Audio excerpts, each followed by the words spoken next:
The Lord be with you. And with your spirit. A proclamation from the Holy Gospel according to Saint Luke.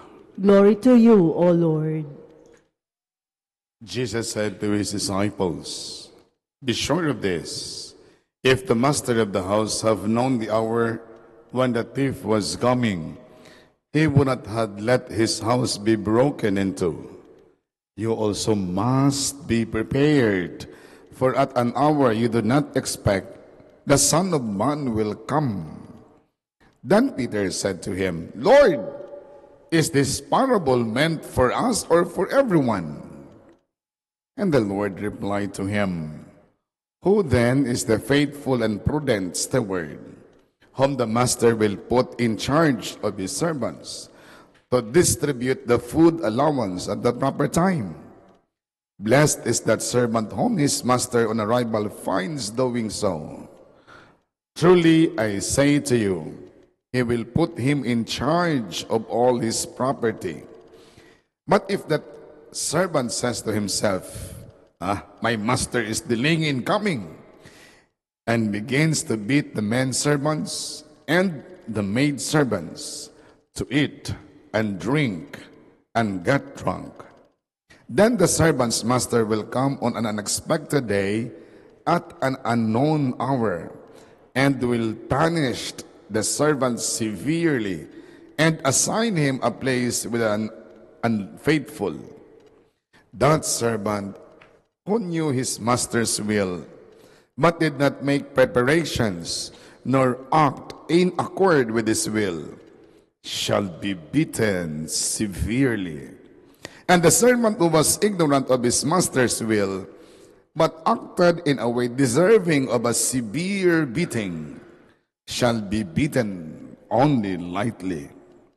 Much will be required of the person entrusted with much, and still more will be demanded of the person entrusted with more." The Gospel of the Lord. Praise to you, Lord Jesus Christ. Amazing evening to all of you. I have two questions to ask from you as a point of departure for my homily this evening. Is it okay for you that I will ask questions? Ayan. If it is okay for you, sige nga, I want your hands. Clap your hands if it is okay for you. Ayan. Galaw-galaw tayo para hindi pumanaw. Ayan, no? Di ba may kasabihan sa Tagalog, galaw-galaw para hindi pumanaw. Kasi po, if you will not move, you will be placed in the four corner of the casket. Those people placed in the casket, they could not move anymore. So, galaw-galaw para hindi pumanaw. The first question that I will ask you, who among you here really wanted to go to heaven? Sino po ang gustong pupunta sa langit? Baka taas ang kamay. Yung hindi po magpataas, impyerno na kayo. Why? Because you are already giving consent to Satan that you will go to hell because you do not want to go to heaven. Okay? My question is very clear. Sino ang gustong pupunta sa langit? Pakitaas ang kamay para makita ng Panginoon. Kasi pag hindi kayo tumataas, impyerno na talaga kayo. Ayan, very good, no? So, all of us here really wanted to go to heaven, right? In the other gospel pericope, the Lord said, "In my Father's kingdom, there are many dwelling places. And that dwelling places, all of us are invited. But as we are invited by the Lord, we must also do something. We must prepare. According to the Gospel of Saint Luke, we must be ready. We must prepare ourselves because death will come to us anytime. Death is just like a thief on the night. We do not know when the thief will come and enter into our house. Because if you know that the thief will come tonight, I am pretty much sure you will have to triple lock or quadruple lock your doors and your windows. So we need to be ready. We need to prepare. My dear brothers and sisters, how to prepare. Now, I am your agent in going back to our Father in heaven. I am not an agent of insurance company. I am not an agent of your condo. You buy condos, no? I am your agent now. How to go to heaven? When the Lord was approached by the rich young man and even the Pharisees, how can I enter into heaven? The rich young man said to Jesus, I never defraud anyone. I never stole anybody's money. I never even bought car na mayroon pong umbrella. Sabi niya, I never murdered anyone. Wala siyang ginagawa. Sabi niya. So, I followed the 10 Commandments. But how can I enter into heaven? The Lord never looked the rich young man with a judgmental look, with a dagger look, with a prejudiced look. But the Lord looked at the rich young man with a look of love. And the Lord said, you have to follow two greatest commandments. Dalawa lang pala. Paano makapasok sa langit? Dalawa lang. The first commandment is, love God with all your heart, with all your mind, with all your soul, with all your strength. Isn't difficult? Mahirap po ba o madali? Ay, mukhang wala ata. Nahirapan ata kayo. Mukhang hindi kayo makakapasok sa langit talaga. Mahirap po ba o madali? Madali lang, di ba? Kasi mahalin natin ng Diyos with all our mind, with all our heart, with all our strength, with all our soul. That's it. In the book of Exodus chapter 14 verse 4, the Lord said that you must worship God on Sabbath day. So, hindi lang pala yung sugar-coated words by saying, I love the Lord Father. I love God. During the earthquake in Cebu, I saw that there were so many bloggers put a lot of, got a lot of sin during the earthquake. And there was this guy who said, Lord, Lord, Lord, tabangan mo kami, tulungan mo kami. Lord, help us. I was asking myself, sino kaya yung Lord na tinatanong niya na help them? Either, marami po kasing Lord, di ba? Mayroong drug Lord. Oh, Lord din po yan. Mayroon din pong the Lord of the Rings. Meron yan. Mayroon ding landlord. We do not know. Kaya nga sabi ng Panginoon in the gospel, not all those said, Lord, Lord, Lord, can enter the kingdom of God. But only those who followed His words, who followed the gospel. Yun lang pala. So, ibig sabihin yan, when we attend the Mass on Sunday, because we love the Lord, we listen to His words, then as we live the portal of the church, we are moved to go to the second commandment of the Lord. He said to the rich young man, then as you go, you must love your neighbor. That's all. That's very easy. That love God, love your neighbor. How to love God? Not only say, Lord, Lord, Lord, but to attend the Mass. So that when you leave the church, wow, you can love your neighbor. Halimbawa, yung mga neighbor mo na nadala ng mga aso, tapos nagpatay doon malapit sa gate mo. Paglabas ng gate mo, nadulas ka. Siyempre nagagalit ka, ay nako, yung mga kapitbahay natin, hindi ba na naglalagay ng diaper sa kanilang mga aso, di ba? O halimbawa ay may mga kapitbahay tayo na maskin hating kabina na kumakanta pa ng, I did it my way. Naku, nababarin mo ka, I have, work tomorrow, hindi ako makakatulog, di ba? So di tayo makakalab ng ating neighbor. So halimbawa, may mga 10 neighbors ka, 10 yun, minus 10 points. If you invest, if you will put numbers in loving God, 50%. Loving our neighbor, 50%. That is all in all, 100%. Pero mayroon kang 10 neighbors na naiinis ka. So minus yung 50% mo, magiging 40% na lang.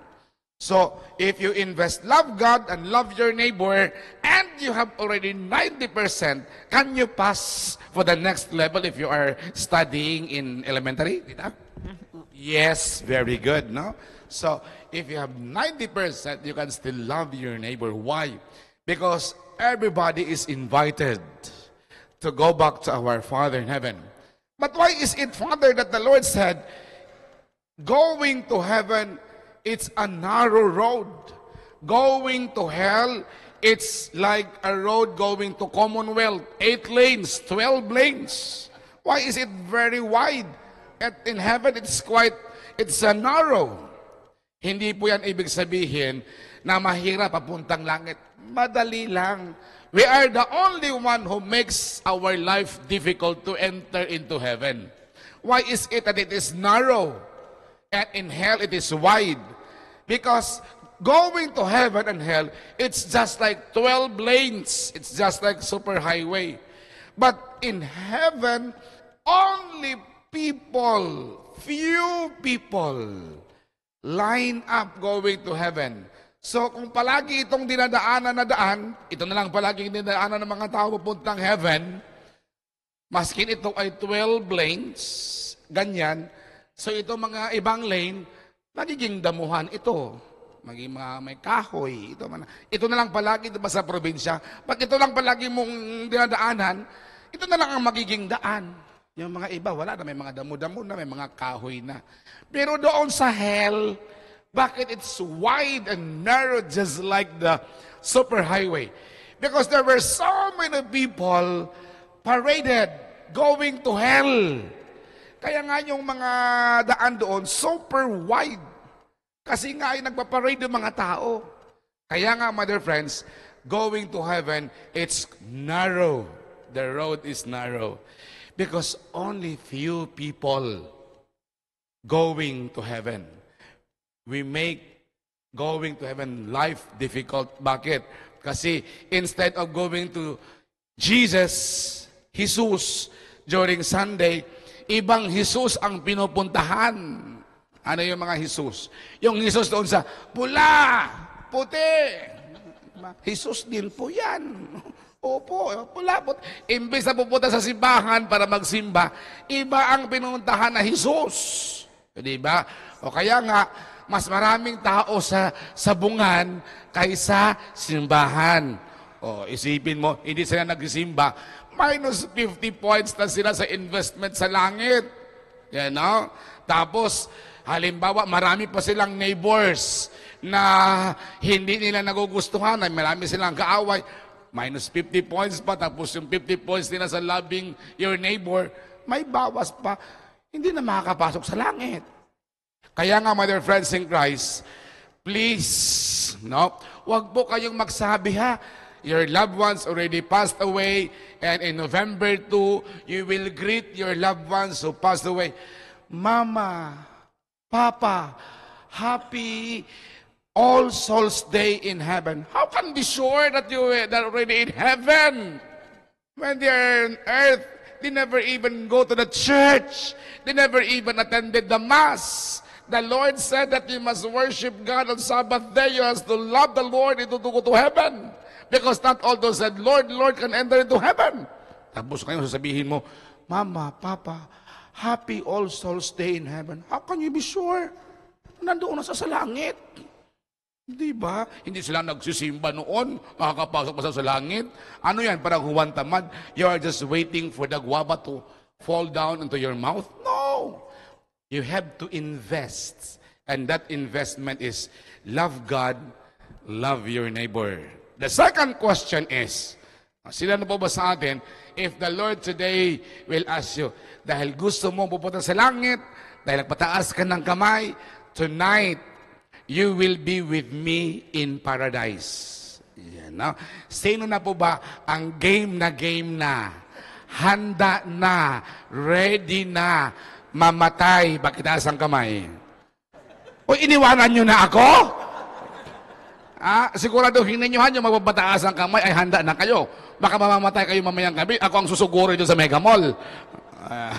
So, sino na po ba ang handa nang papasok sa langit? Pagkitaas ang kamay. 1, 2, 3, 4, 5, 6, 7, 8, 9, 10, 11, 12. 12 na lang? Isipin mo kanina, ang dami-dami na inyong nababatasan kami, tapos kayong 12 na lang? Ano ba kayo? How can you enter into heaven if you will not pass through death? Diba? Only Mary was taken body and soul into heaven. Assumption. But all of us will pass through death. That is the only certain in this world that all of us will die. According to the Bible, the book of Proverbs, 70 if you are strong, 80 if you are stronger. So like for example, it's my half centenary birthday. Ito na po ay, ano na po ako, 50 years old na po ako ngayon, na taon. So, kung strong ako, I will reach 70. Pero kung halimbawa, member ako ng media, alam niyo media? Media Betis, ay mahihirapan ka baka hindi ka na makakaabot ng 70. Or halimbawa, member ka ng RITS, ay mahihirapan ka, no? Kaya nga, Mother Friends in Christ, we must think that we need to invest for life eternal before it's too late. So like for example, if you are already 60, naku, if you are strong, you have 10 years to live. If you are stronger, you have 20 years to live. 10 years is just a nick of time. Ganun na kadali yan. Akala ninyo ay mahaba yan. Naku, madali na lang po yan. Kaya nga po, you have to think twice. You have to invest life eternal. That is, to love God and to love our neighbor. For the younger ones, do not just say, wag kayong magigampati, Father, I am still 30, 20 years old, I have 50 years to live, if I am strong, 70. Wag po, baka darating yung the big one tonight. O, tapos yanigin ka, nandun ka sa 16th floor, Tapos yung contractor pala ng iyong kondo ay mga diskaya. Naku, delikado ka. Ano yung mga sun-trust, naku, hindi ka makapag-trust noon. Naku, yayanigin kayo. Hindi ka pa nakapaghanda. Natabunan ka ng debris ng yung building. Tapos sabihin mo, Panginoon, kung ako yung Panginoon, dyan ka na lang kasi yung panahon na ikaw ay malakas pa, hindi ka nakapunta sa akin. O, dyan ka na lang, pasok ka sa loob. O, diba? Bakit? Kasi maganda pa yung katawan mo, okay pa. Hindi ka nagpunta sa Panginoon. It's already too late. If you would just say, Lord, indiyan ka na, no? Yung paan mo ay nandoon na sa loob. Oo. Kaya nga, Mother Friends, before it's too late, marami pa tayong time. We must remember, as you wake up every day, you are already going to the grave. Every day, pagising mo ng umaga, you are already going to your grave. And so, what will we do? Start to invest now. If you are investing for old age, for retirement, for educational plan of your children, for car, for housing, for condos, and many others, then start to invest now for life eternal. Paano? Love God, love your neighbor. Because in the twilight of your life, in our life, God will not ask us, not on how much we got in this world, no, but on how much we gave. Maybe we gave our smile. Diba sabi ng kanta, I can't smile without you. Boom, boom, boom. Diba? Not on how much we got, but on how much we give. Maybe our smile, maybe our helping hands, maybe our presence that give ease and comfort to the people who are grieving, who are lonely, who are, they have felt sad. Your brothers already that you gave. Or maybe you gave financially. In the twilight of our life, God will not ask us, not on how much we save. Stocks, invest in stocks, dollar account, checking account, no? You have a lot of money. No, hindi po yan yung tanong ng Diyos. Not on how much you save, but on how much you share for others. Maybe you share your talent. Maybe you share your your presence to others. That is already sharing, giving.